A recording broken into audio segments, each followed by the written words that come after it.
We have now launched the online Shockwave course. When I set the company up, which is over 12 years ago now, which is hard to believe, I was always about educating the clinicians as well, not just in terms of the technology. So when Dom Smith came to me with this idea of doing the Shockwave course, I was all for it. And Dom and Katie have done a fantastic job of putting it together. It's really impressive, really comprehensive. It is technology agnostic, so whatever system you're using will be able to help you with this. So it's a brilliant piece of work. The guys have done really well. So check it out and go to the link below and let us know what you think. Hello. Today I am joined by Katie Bell, who is a physio by trade and also founder of Thrive Health and Wellness Coaching. Katie, how are you doing? I'm great, Andy. How are you? I'm good. I'm good, thank you. We were just talking about how it can be quite stressful and overwhelming and lots of tasks to do, but it's good. Like you say, you're a glass half full person, and I agree with that way of looking at things.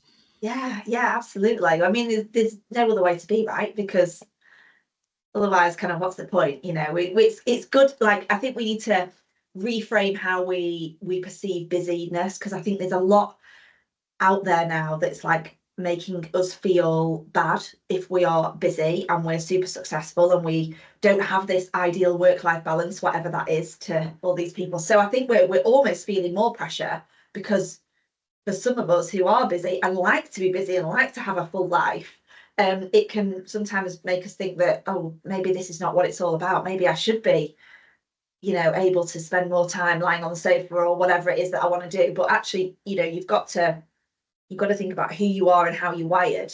And I am naturally wired to be somebody who has a full life. And sometimes it's too full. Yeah, no, I mean that is interesting, isn't it, about being wired? And it's like what I'm like whenever we do an event or anything, I'm like nervous before it. Whatever it is, I've been doing it for nearly 20 years or so, but you're still like, God, who's going to turn up? Are they going to like it? Da, da, da, da. And I don't feel like that's ever going to change in me. But I feel like that also keeps you on, as in, I want to make this really good. Whatever you're doing is like it helps you do it. Well, if you're not nervous, I think nerves are a sign that you care. And so if you're not nervous, you're either playing too small or you've got in your comfort zone of like, oh, I can just do this now without having to think. And nerves are a great thing because I get nervous all the time. We were both at Therapy Expo recently and I was talking there, and you have this whole, is anybody going to want to listen to me? Who am I to be stood here on this stand talking? And that's okay to feel like that. It's good. Yeah. Well, yeah, like you said, work-life balance is a buzz phrase. There's imposter syndrome, all of these things, they're talked about a lot. And also it doesn't ever really seem to, do you think those things ever go away from you as a person? No, I can't. I mean, I would say that success is whatever success means to you. Okay, so it can be money, it can be time, it can be financial freedom, whatever you define success as. And I would say that I am a relatively successful person, as you are. Lots of fabulous people that you interview are what we see as successful. But that doesn't mean that they've got, what we see on the outside doesn't mean that they've got this amazing work-life balance, whatever that even is, and is that even a thing? Um, I think, and I think imposter syndrome probably doesn't go away either if you are growing. And if you're not growing, if you're just stagnating and staying where you are and you're not feeling nervous, it's probably because you've lost the love for what you're doing, or you've lost the why and the real reason behind it, or you're just playing a too small a game.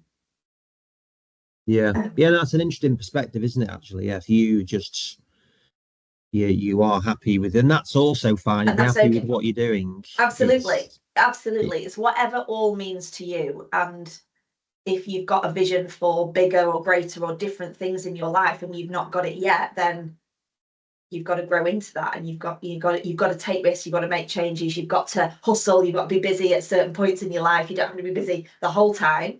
um but yeah, then it's, I would be really bored and unfulfilled if I wasn't sweating before I went onto a stage to deliver something, or pushing onto that next thing, because I think I would just I've never been that person. So it's not, sometimes it's not trying to change who you are. You know, we do a lot of mindset coaching within our whole coaching program because it's so important in supporting clinic owners in their growth plans, because the majority of the time, 85–90% of what's going on for them is what's going on in here. It's nothing to do with the strategy. We can teach them the strategy, we can give them the marketing strategy, the sales strategy, all of those things. But if we don't change their beliefs and their thoughts, their actions won't change, or they'll get really inconsistent results. But it's about owning who you really are as well. And I've had loads of mindset support and coaching and worked with people all over the world on it. And some of them try to like make you into something else, because they perceive that everybody thinks that I'm just mental and I've got a really busy life and I never stop and I'm always doing everything. But it's like, but that might be okay. That might just be who I naturally am. And yes, there's a balance to it. But I think we shouldn't lose sight of how, as I said, how we are wired. And you know.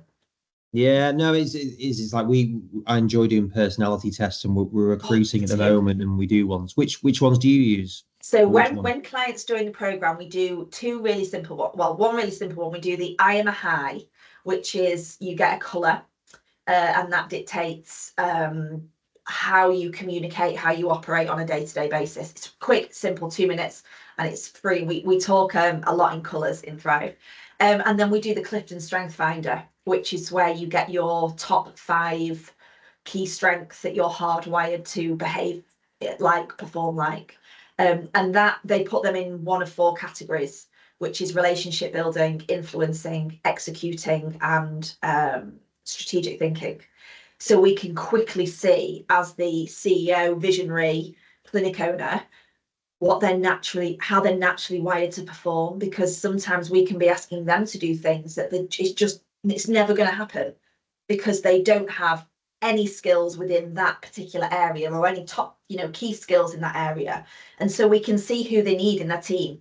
We can see what they need as support. But I love like the Working Geniuses assessment. I love Colby. Any assessment I love. You can have too many, can't you? But I'm interested. Yeah, what are you on the strengths then? What are your top 5? So mine are achiever is my top one. Responsibility, positivity, competition or competitiveness. And so I have all of mine I have 2 in execution, 1 in relationships, and 2 in influencing. So I have 0 in strategic thinking. Right, now, that's interesting, isn't it? It's really interesting, isn't it? Because I think, oh my God, I have to be strategic because I'm the owner of 2 companies. And I think I've grown into being more strategic because it's the nature of my role. But if I'm actually working in my zone of genius of like what I really love to do, it's not strategic shit. I'm like, oh, this is so boring. Whereas I've now got an integrator in Thrive and I've got an ops manager in my clinic. They are really highly strategic, and they can make my vision become a reality. So it's sometimes I think I have to be strategic because of my role, but it's not naturally what. I mean, if you watch me stack a dishwasher, I'm definitely not strategic about that, Andy. I just lob it all in. You drive me up the wall. Yeah, my fiance is the same at that. It just does my nuts. But Are you like take it all out, restack it? well, I'm just like put it in straight in the first place, and then you don't need to. Okay, I've heard this conversation before. Yeah, we have this on a daily basis. Yeah. Although saying that, there's obviously I've already been slammed this morning for doing very little. So anyway, it's fair. It's fair enough. Okay, I do get it straight, but it doesn't compensate for the rest of it. No, it's interesting. So we do the Clifton Strengths test as well. So at mine, I'm a maximizer. Oh, nice. Activator, communication, and so I've got my top 3 are in influence, and my strategic and futuristic are my other ones. So it's interesting, and what I was delighted with, and I didn't realize it, but executing, I can't do No, it. Like no. obviously I can do it. To focus is my number six, so I know what needs to be done. I feel like we can be. I just don't want to be doing it, and then it's been a good realization actually because that does make me think, yeah, I don't want to be doing that. Yeah, it gives you the permission, isn't it, to be like, oh, that is why I'm really bad at that side of the business, or Mm, why it doesn't. It's not to say you can't do it, because we can, but it means you shouldn't be. And it's like, if you try and hold on to those elements of your business for too long, it's gonna slow your progress down massively. You need somebody that's really high in influence in executing, to yeah. support you in making shit happen. Yeah, yeah. No, it kind of gives you that feeling like within Yeah, me, I'm getting angry. Like I can just feel it. I'm just like, yeah, yeah, I hate this. I yeah, hate this. And yeah, I'm quite good at being able to say, look, I hate this. I don't want to do this anymore. And then, yeah. but you mentioned an integrator. So Yeah. is that from the traction format, or are you Yeah. So right? we work a lot on the EOS method, the entrepreneurial operating system. For anybody that doesn't know what that is, Gino Wickman is probably my integrator's second favorite person in the whole world. I think she probably fancies him slightly, but we've read every book he has written, and the EOS method is we actually have an EOS implementer. So we are going, for example, in January, we're going down to London to spend a whole day with an implementer who is trained in the EOS method, by the top guys in America, and they help implement the EOS method in businesses across the world. Very, very popular in America, but more and more so in the UK now. He's ran multiple seven figure businesses. He's a real entrepreneur in his way. So we spend a whole day with him, and we will be going through. I mean, they have like all their different components of the EOS method, and so over the next year, we spend the whole year we're going down to London working with him on implementing, each component part of that. So we talk about the visionary and the integrator, in Thrive. And a lot of the principles will pull over into my clinic, which we already do. We already, do the people analyzer tool. We already have meeting rhythms that the EOS method talk about, the vision component, the quarterly rocks. We're Yeah, very just sort of strategic in that way. But yeah, we've actually committed and really invested in going with this like big time for our growth plans, because they're big over the next few years. So we need to that's get that great. strategic underpinning in Yeah. now. So yeah, I'm super excited about our focus day in January. Oh, that's really good. So is for that then? So have you done that before, or is it the first time you've had an implementer? It's the first time we've actually had a specific implementer. We have implemented by reading the books, by listening to the resources, doing all the stuff. We've pulled lots of our own elements in. So when he was going through, like, they have company scorecards, like we already have that in, and we have a lot of its elements. But I think working with somebody at that level will it will just elevate everything that we do. And he's got that. I guess he's what I always think, Andy, is really important when you're in business, that you're learning from somebody who is where you want to be, who's been there. Because sometimes in Thrive and in the clinic as well, I kind of don't know who else to learn from, because I'm like, well, nobody's really done what I want to do. Um, and I think you then can get a bit stuck in your own head about how to grow scale, and you can start to get a bit on the hamster wheel of just doing the same old stuff and expecting different results. Yeah, So I'm really excited that we found him. We gelled really well. I'll enjoy being coached by him. It's a big investment, of course, but it's necessary for us to get to that next level. I'm intrigued this for myself now. So I'm a massive fan of EOS. I think EOS is class. Like I think that book had the biggest impact on me of any book, and I love reading Yeah, books. Straight away, was like, yeah, this is amazing. This is Yeah. really just gives you tangible things, which not many books do they? They don't give you like, right, scorecard, quarterly rocks, meeting cadence, all of these things. Yeah. Yeah. So it's really good. Yeah, I'll pick up with you then on that. I'll see. I'll be intrigued to see, because we've not got an implementer. We're doing it ourselves.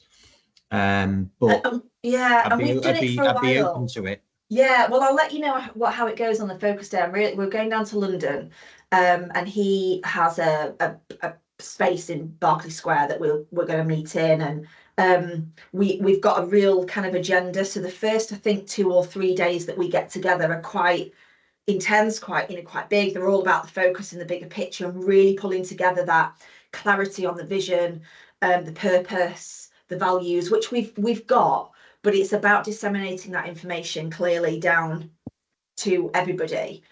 And then getting, I think one of the challenges with myself and my integrator is that there's no lack of ideas.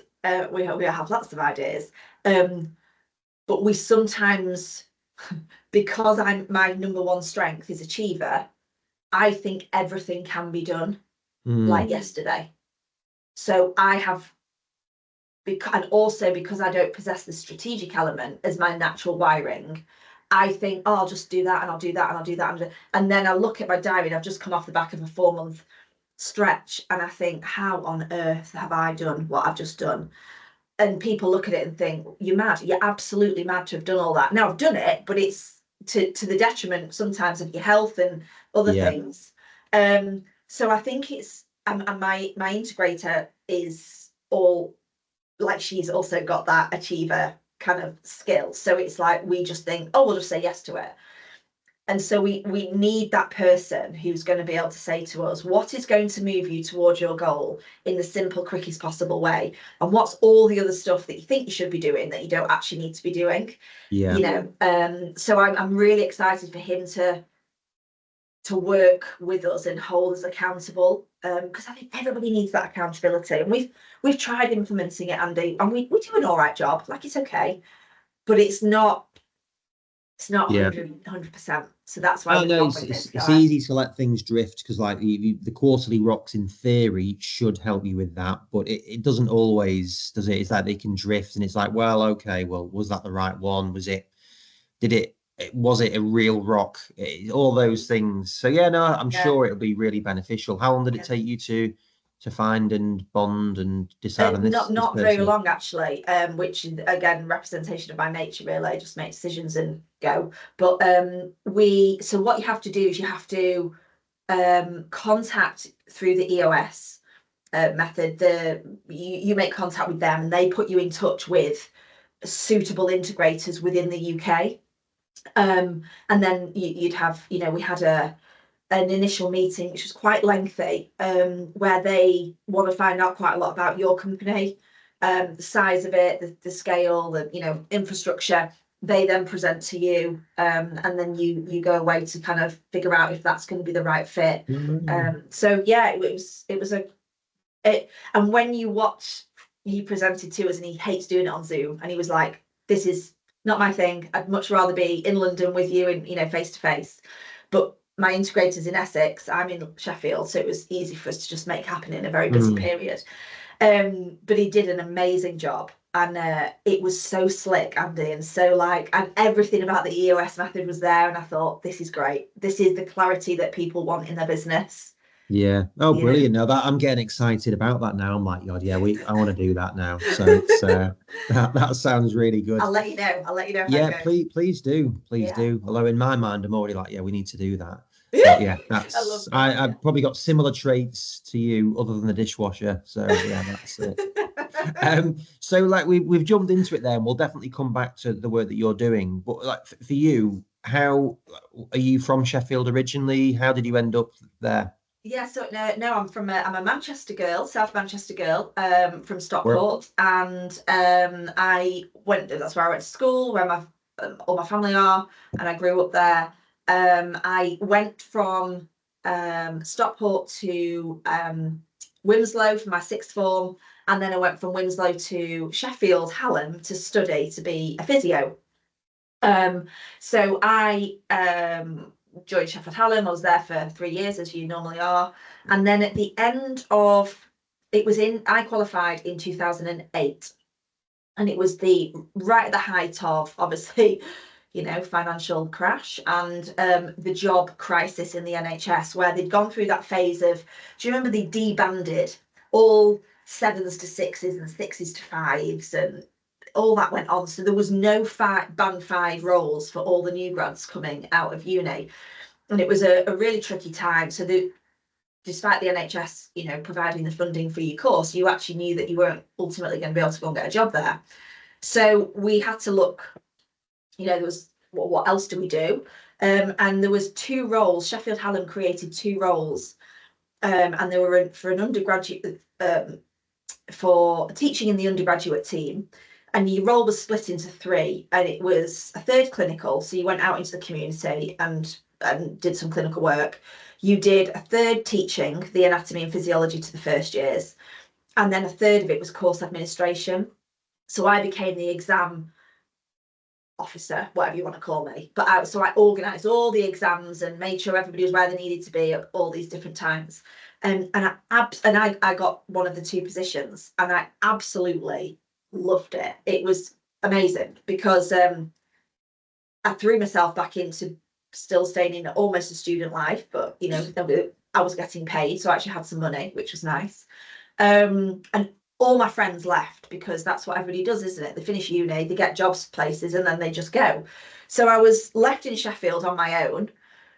And I thought, well, I'm here for definitely a year. My post is for 12 months. So I'm going to have to make my own life, because I realised that as a student life, you just go out on a Wednesday night and, well, you go out most nights, don't you? But Wednesday night was my sports night. I didn't know any normal humans other than students. So I thought, well, I was single at the time, just kind of trying to get into normal life. So I got my job, worked there full time. I went and coached the first team Hallam netball. I'm a massive netballer. Coached them on Mondays and Wednesday nights, Wednesday afternoons, and I went and worked for the rugby team, the local rugby team, on Tuesdays, Thursdays, and Saturdays. So I worked 4 nights, 6 days in that year. I made loads of money because you had nothing to spend it on at that age. And my life sort of grew and built in Sheffield. And then I ended up staying. I got a job then after my first my year at uni, working at the uni in a private clinic. And that was it. There wasn't any sign of me ever leaving Sheffield, and I've been there ever since. Yeah. And it's a cool city, Sheffield. So what was that like then? So when you were at uni and the roles were tricky to find, like what was that like? Well, it was. I'm trying to think back now. I think it was. I think at age 20, whatever you are, 21, 22, you don't really. I don't think I really got that stressed about it. It was just like, okay, well, it's just what it is. There'll be a job somewhere, and I was, I was good at uni. I did really well. I got first. I was into everything. I've got a great CV. I'd done, every course you possibly can do, I was doing. So I kind of thought, I'll get, I'm going to get a job. If anyone will get a job, I'm going to get a job. So I didn't really stress about it. I think a lot of my pals, I remember feeling quite stressed about it because they were dead set on going into the NHS, whereas I always knew it was probably unlikely that I was going to find myself in an NHS role. Just from my experience of being a student there, I just knew that it wasn't somewhere that I was particularly going to get on. Yeah, so I wasn't really that stressed because I was like, something else will come up. And then I never ended up working in the NHS. Right. So then that private practice position, what happened there? So there's a very established private clinic in Sheffield. I applied for the job. They'd got a contract, a big contract with they tendered for one of the NHS contracts, I think, that they used to do, where there was I think they were employed to run an acute back pain service in the GP surgeries for all of those people that have got, acute back pain but are not being seen for weeks and weeks and weeks. So I went in for that role and ended up getting that role and ended up running that service in my first year. And so developing like what that was going to look like, how we were going to see people within 24, 48 hours. It was brilliant. It was massively successful. And for as long as the funding we knew would last. So I worked all over the city. And then I did some private work on the side, and that built up then. And as the funding finished for that, I built my private caseload up. I got trained in Pilates and acupuncture, so I was able to offer more skills within the physio clinic, and it went from there. So you said that you always thought you were going to go into the private sector anyway then? Like what were the drivers? Like, did you have a vision of what you wanted to do? I think back now, and I think when I first went into being a physio, I didn't have this like, I'm going to have my own clinic, I'm going to have my own team. I don't remember having that thought or that feeling. I knew that I can't deal with rules that are crap and that have not been thought through and are affecting or impacting patient outcomes. So when I used to work as a student in the hospitals, I was like, but like, I don't understand why can we not do this? Well, we can't because of all these stupid rules that have been made up.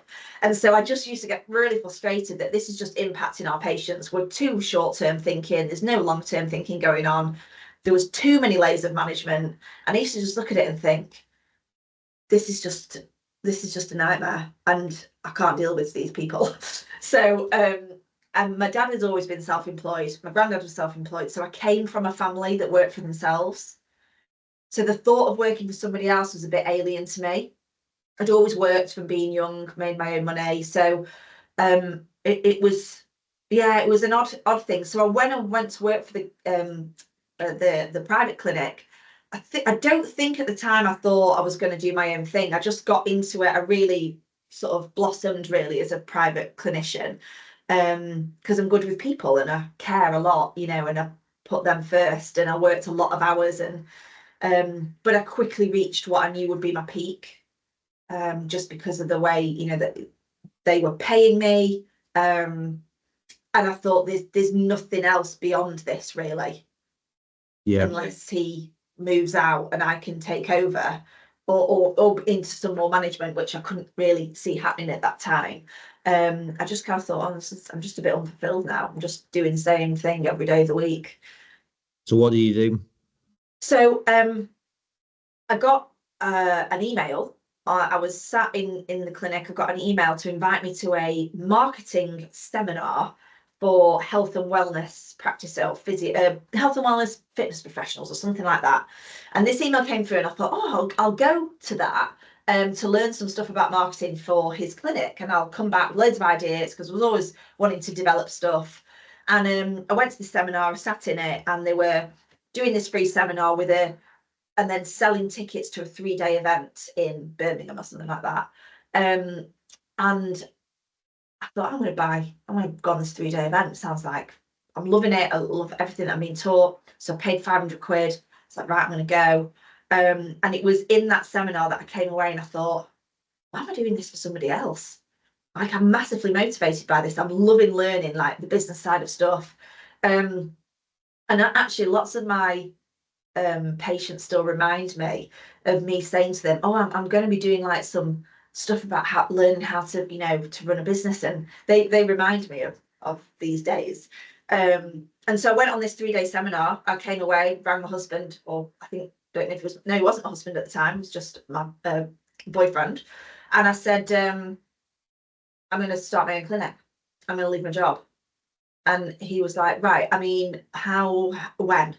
Because I obviously just make decisions quite quickly. I said, it's going to happen this year, and it's probably going to happen in the next 6 months. So you need to find me a property, because he's a surveyor and he's in property. So that was the conversation we had, and we found the premises. We had a lot of work to do. It was a massive refurbishment. So I worked 55 hours a week for the private clinic. I did put all the hours at night time and at weekends to try and get this place to the level it needed to be, and then I left, started my own clinic. Yeah, no, that's really interesting. So that course that you went on then, like what was it that you really got the buzz from? So was that the marketing one, and then you went on to the next one, or was it all marketing? Yeah, it was the first one was marketing, and it always was about how to like get more clients and become fully booked. And I thought, oh, that would be good. For the clinic that I was with, because I thought they don't do any marketing, they need to be doing different marketing and stuff like that. And then the 3-day event was like mindset, marketing, sales stuff. It was like, oh, it was just like a sponge. And then they obviously upsold you into some program. So at this time, I was making okay money, but I was making it for somebody else, and it was like, this is a massive investment. I think it was like, even all those years ago, 12 years ago, I think it was like a 7 or 8K investment for the year. And I remember thinking, well, if I'm going to do this, I may as well do this and know how to do it rather than try and figure it out for myself, hash it around, waste money, waste energy. May as well just learn how to do it from the beginning. So I invested in this coaching program 6 or 7 months before I actually opened my business. So when I opened the doors, I was ready to rock and roll. I'd got everything up and running. So my first week I was fully booked. Brilliant. What was the what marketing, like what's your one key thing or something that you remember from that? I love when you go on a course and it's like, I still use that, or something my old boss has told me or something like that. Are there any things that you took away from that that you still remember and implement? Yeah, I think a lot of it was so I mean 12 years ago, 15 years ago, social media wasn't what it was now, but it was starting to become a thing where it about I guess about 15 years ago, it was like Facebook ads were like the thing. Everybody was using Facebook ads to drive people into to their businesses. And it just opened my eyes up, I think, to being visible in so many different ways. And I remember when I opened the doors, to my clinic, I was thinking, I've got really established clinics in Sheffield that have been around 25, 30 years plus. And how am I going to stand out? How am I going to be different to these people? And so it was about being visible across multiple platforms and channels and ways, and offline and online, and quickly, rather than, I think, and we still see this now, like one of the biggest challenges I see with clinic owners is they spend far too much time posting on social media that's bringing them no leads into their clinic, but they think they should be doing it because that's what everybody else is doing. And then they're neglecting the other things that are absolutely crucial in driving bookings, because that's ultimately what you're trying to do. Yeah, that's interesting. What are some of the things that you think are good for that then, rather than So social media? so if you look at the online space, the thing that we know works exceptionally well, done right, when you've got a company that knows what they're doing and you've got a high performing website and you've got a good online booking system, those are key factors, is Google Ads. So, but you've got to know with your Google Ads key metrics in your business before you just take on a company who charges you money to run them, and then you've got a budget that you're going to spend. You've got to make sure that all the other holes in your bucket are not leaking, because otherwise this money that you're going to spend over here can just be a complete waste. So there's lots of things that make Google Ads work really well, and I think that's where some clinic owners fail. They think Google Ads don't work, and it's usually not that. It's usually the quality of the website, the quality of the booking system, their availability on their booking system, and/or they don't know the metrics, so they don't know what return on investment they are actually getting from their Google ad spend. So there's that. But then the big thing that everybody forgets is offline marketing. Most of us are bricks and mortar clinic owners that have a presence in a community, and people buy from people. So it's about trying to leverage your network and your community more, referral schemes, collaborations, joint ventures, workshops, seminars, educational things, events in the community. Just be visible. And I honestly think that's what made my clinic grow so quickly, is because I was everywhere all the time for the first sort of 5 years. Yeah, yeah. No, I think that's good, isn't it? And that is, it's free. The networking piece of it is actually, if you're in and doing it, it's your personality. It's your, I mean, people may or may not like what you do or what I do or whatever, but at least they know what they're signing up for, and it aligns with them or it doesn't, and that's also fine. Yeah, Um, absolutely. yeah, so that's interesting. So how long you set that up, and then that was fully booked straight away, which is amazing, isn't it? Because it can we had a practice, and it takes time to Yeah. build these things up. So what happened next then when you were fully booked? How long did So that go on for? so that this was in the November I opened the doors, and I was fully booked within the first week. I'd got no spaces, and I was working 6 clinical days then. It was like, rammed all day every day, seeing way too many patients, but that's what you did back in the day when you first start out. I was also teaching 10 Pilates classes a week. So I'd got a studio and 2 treatment rooms. So within, I think, like, the first 8 weeks were a bit of a whirlwind. I was also getting married 4 months after I opened, so I'd got a wedding to plan. Not stressful at all. But I quickly realized that I was being everything. Like, I was the Pilates instructor, the physio, I was the cleaner, the receptionist, the accountant, the bookkeeper, that you name it, I was doing it, because I thought, I've just got to start, just got to get going. And so I quickly realized that this was completely unsustainable. At that time, I needed to just be seeing clients. I needed to generate the revenue. But I needed to delegate. So we actually got an apprentice on an apprenticeship scheme. Cost me like £2 an hour or something outrageous like that. It was great. She was called Lauren. She was really sweet. And she came in and she sat on reception and she answered the phone and she did like the basics, the real basics. But it just gave me enough breathing space to think, who is the next person that I need in this business? And so I recruited, and I recruited quite quickly. So in the first year, I forget the exact number now, but it was something between like 9 to 12, I think, members of staff we had within our first year. Wow, Um, that's incredible. just because we just exploded. Mm. And so I did lots of things wrong. I did a lot of things right, but I did lots of things wrong. Like, I hired too quickly. I didn't hire based on my values, and because I didn't really know what that was back then, didn't understand all of that. And I hired out of desperation because we were so busy.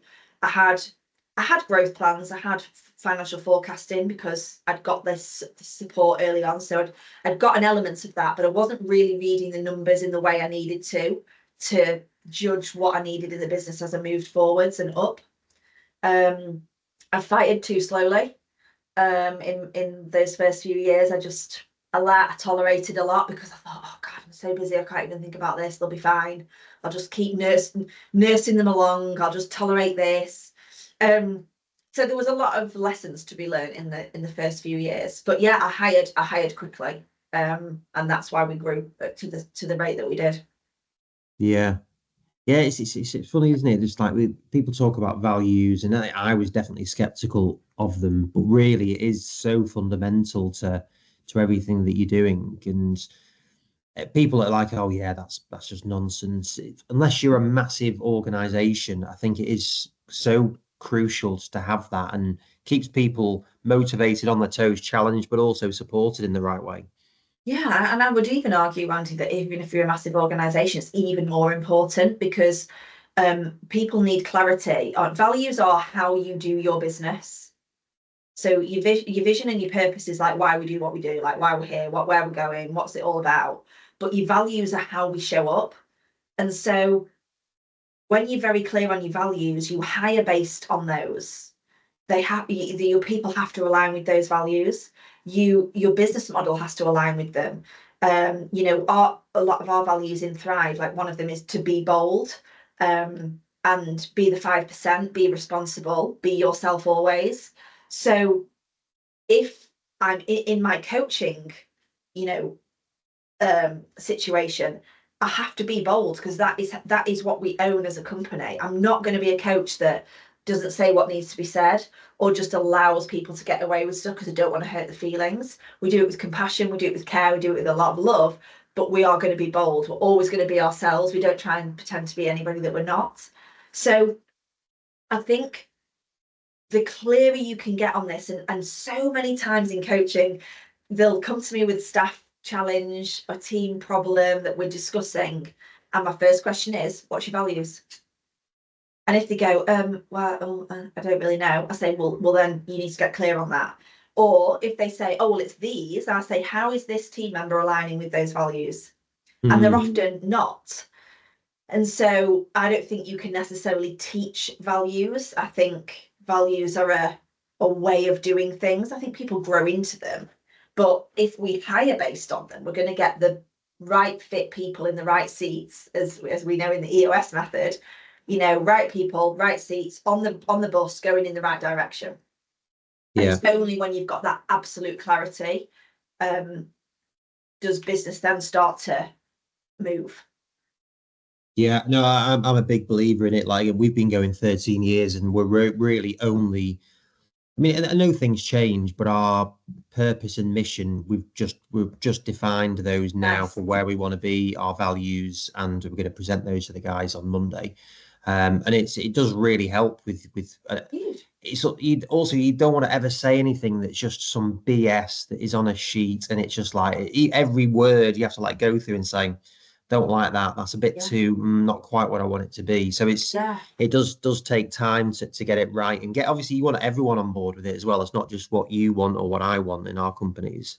Well, we took all the team in my clinic. There's 27 of us now. I took them all away in June for a retreat because we were 10 years old. And so we did a whole day on resetting our vision, our purpose, and our values as a team, because then we got this whole team buy-in of what we do and how we do it. And so it becomes really easy to lead people when they've come up with the values with you, and you can say, help me understand why you're not aligning with that, or why you're demonstrating this behavior. Does that align with our value of exceptional? Or, Mm. Everyone matters is one of our other values in my clinic. How is what you're doing supporting that value? Like it's your like your blood in your company, your values. It's like that. Do you know Yeah. what I mean? Yeah, no, definitely. So you mentioned Thrive there. So like, how did that come about? So I'd been in my clinic 5 years, 6 years. It was going really well. I was doing less and less clinically. I'd got a great team around me. We were growing, and I kept getting lots of requests off people that knew me, and that kind of thing. Just saying, could I spend half a day with you, or a day with you, just to talk like through my clinic and my growth plan? And I'm really inspired by what you've done. And I was away with my original business coaches. We went to Whistler skiing, and we were sat in this hot tub outside, and they said, so what's next, Kate? Because they call me KB. What's next, KB? And I was like, I don't know, but there's something, because I'm bored. I'm like, I've done this now. I kind of know what I'm doing, and I need the next thing.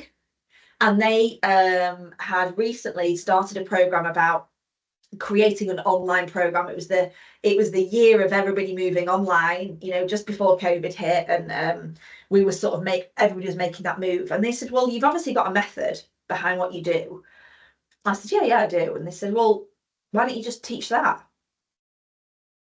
And I said, yeah, I could definitely do that. I said, one of the biggest bugbears I've got in our industry is that I think we've got amazing physios, and I know in other industries they're all amazing as well. But I'm a physio by trade, so I think physios are incredible, and we have great people, but we have shit clinic owners, and they feel demoralised, and they feel like they can't earn a good wage, and they have to work all the hours, and they can't come out of it clinically, and they settle for an average life because that's what they think running a clinic is all about. And they go, well, this is just what it's like, isn't it? And I'm like, no, it doesn't have to be like that. But we're not taught any other way. We're not given any business support at uni for those people who don't want to just follow the route of the NHS, because it's not for everybody. We're not promoting entrepreneurship within the industry. We're not supporting it. So I've really felt quite passionate about, we needed to offer more support to our people. And so that's where it was born. So I came back from Whistler, and I was like, okay, I'm gonna put this down and create some form of online program and do some supportive coaching with it. And I don't know what it's going to look like, but I'm going to figure it out. And then COVID hit, and I had to close 65% of my clinic. I furloughed everybody. So I looked after every single member of staff. But I was in that category of, because I was earning over whatever it was, 50k, I wasn't going to get anything. I couldn't get a bounce back loan and get that support. So we were in this category of like, you as the business owner get zero. Everybody else gets looked after. Couldn't furlough myself. So I needed to think about how I was going to create an income. So it happened really quickly. I launched this 12-week or 12 module coaching program with weekly coaching support, and I figured it out as I went. And people got some money because of COVID. They got these bounce back loans, they got some time, they were not in the clinic. And in the first year it flew. We did multiple six figures in the first year, and I was thinking, oh shit, how am I going to do all of this and my clinic? And that was 4 years ago now. Yeah, 4 years ago, wasn't it, COVID? And we've grown and we've developed and we've brought team in and we've moved and changed how our programs look to support our clinic owners in the best possible way. And here we are. That's brilliant. No, it's great. And sometimes like those negative situations like COVID obviously wasn't good, but it does help move the industry forward or move things forward. Absolutely. Help you prove that that model worked, which you may have been a bit slower, or maybe not actually because it's you. Maybe you wouldn't have been as slow at it, but that sort of thing. Right. Yeah. And it brings everyone else is like that. Everyone else who's online, obviously now we're doing this is just completely normal. Yeah. So and it's taken, I would say, Andy, it's taken 4 years to like penetrate the industry and be known as somebody that is trustworthy, that is likable, that's got credibility, that's got history, that so we've really worked hard in the last 4 years to support the industry in so many ways. And this year we obviously ran our first big massive event for our industry, which was Clinic Growth Live, which was a 1-day big live event in a huge room. We had staging and lighting and video and sound, and I mean, we had everybody dancing to End People at one point. It was wild. We had people in sequins, and it was typical me. It was just all out there. But it was a full day of working, getting out of your business, getting out of your clinic, spending time with clinic owners, which was super powerful because it can be a lonely place, can't it? And we just had an amazing day. And people, I think, thought they were coming to like a stuffy CPD session in a shitty hotel. And what they actually got was, they were just blown away. They said it was like a performance. It was like a whole thing. So it really just sort of cemented why we do what we do. And everybody said, like, this is what the industry needs, and this is such a great way to learn about business. So we've got the podcast. I have a book launching in January. So there's lots of ways I'm trying to reach and support people on a bigger scale now. that's brilliant. No, it's really good. I think I admire anyone that's trying to do stuff in the industry and pushing it in the right direction as well. And so how does the structure work then for now then with your members or clients? So there's lots of free things out there that they can access. We have a podcast, as I say, called the Treat Your Business podcast, that drops every Wednesday, and it's packed full of tips, guidance, advice, strategy, things that they need to know for their business, mindset support, all sorts of things. So they can access that. We have a Facebook group where we have masterclasses and things that they can access through that. And I've got the book obviously coming out in January. And then what often happens is people access all our resources, and then they realize they can't do this by themselves and they need more support. So they reach out, and then the next thing that they have is what we call it's kind of like a discovery call, but it's more like a strategy call, where we go through where they are in their business now, what are the challenges, and where is it that they want to be, and what needs to happen for that to actually become a reality. And we talk to them about the kind of, this is the map that we think you need, and here is how we can support you make that happen. So we have 3, soon to be 4 different programs, which is the Evolve, Activate, Elevate, and Ascend program. So Evolve is those business owners who are like 0 to sort of 50, 75k. They're just starting out. They're maybe just solopreneurs. Might just be, them working on their own in their business. And we run a kind of 90-day, 3-month coaching program, which is low cost, but packed full of value. And it puts the key foundations they need for that growth in their clinic. So it's often to do with their pricing, a lot to do with their mindset, a lot to do with their strategy, profitability, and marketing. So we cover those things in the Evolve program to get people moving. We then move them into the Activate or Elevate. And Activate is for business owners who are usually then sort of 75k to 150, 200k a year. And then your Elevate are sort of doing 18, 20k a month plus, right up to sort of 55, 60k a month. They've usually got big teams, multiple premises, or big clinics. So they've got lots of similar problems, but different problems as well because of the size. And then we have our Ascend program, which is a small group of clinic owners that are going up to the 7-figure mark, and they get the visionary and the integrator support. So I coach the visionaries, my integrator coaches their integrators, and we work through the EOS stuff with them. Oh, brilliant. And we go on a fabulous retreat, which is very exciting. We've had a beautiful house, private chefs, lots of gorgeous things going on. It's all about getting yourself out and up leveling the vision for your life and your business. And so we have now a touch point for every single level, which is really exciting. And we offer so many layers within the programs of accountability, support, community, teaching, guiding, strategy, you name it, mindset, it's all in there. And people get incredible results.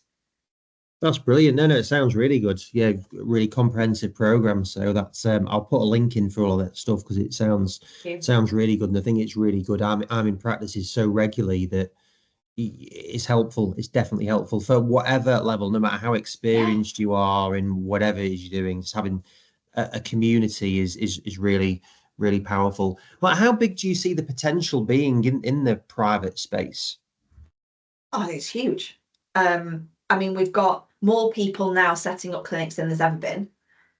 Coming straight out of university, the data is showing that we've got more and more new young practice owners. There's still zero business being taught in the undergraduate degree, as far as I'm aware. I stand to be corrected, but I think it's huge, and I think it's about time that I'm going to speak on behalf of the physio industry because I am a physio, but we up-leveled our self-confidence and our self-worth as an industry and as a profession, because I think we hugely undervalue ourselves. I think we hugely underpay ourselves and undercharge ourselves out. And I think this is not just a small problem. I think it's a massive problem across the industry. And I think we are conditioned to think that running a clinic is that, like, you have a nice life. It's like, it's okay, you run your own business, therefore you have these benefits. But actually what we're seeing is burnt out, overwhelmed, exhausted, people not, falling out of love with what they train to do because they haven't got that support that they need to grow their business in the right way that aligns with them.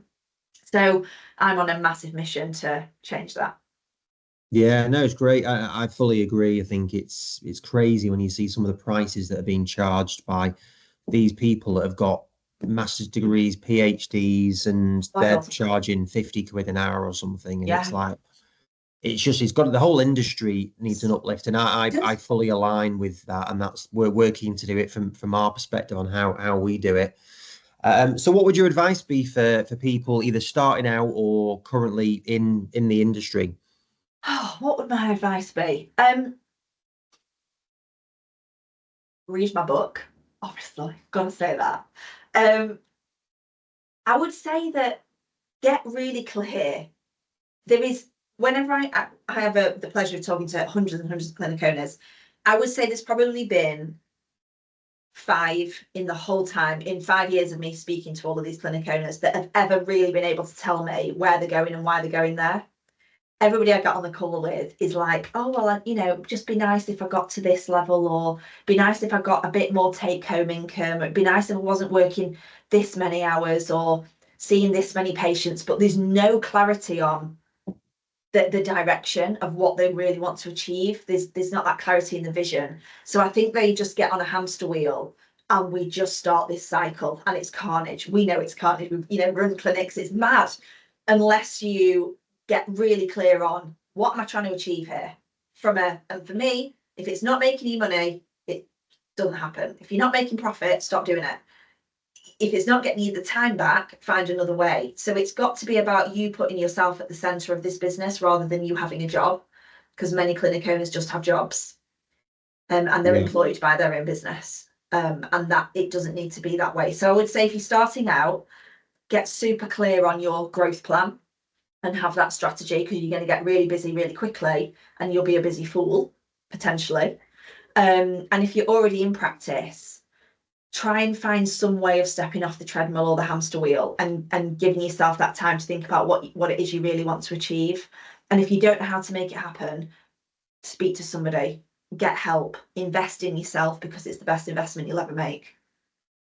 Brilliant. No, great. That sounds really good. I fully endorse all of that stuff. So yeah, there's not much more for me to say on it. But look, Katie, really appreciate your time. I definitely will be reading your book. So well done with everything that you've achieved, because I think it's really impressive, like both with the practice, but then doing what you're doing now, making an impact on the industry, which I think is definitely needed.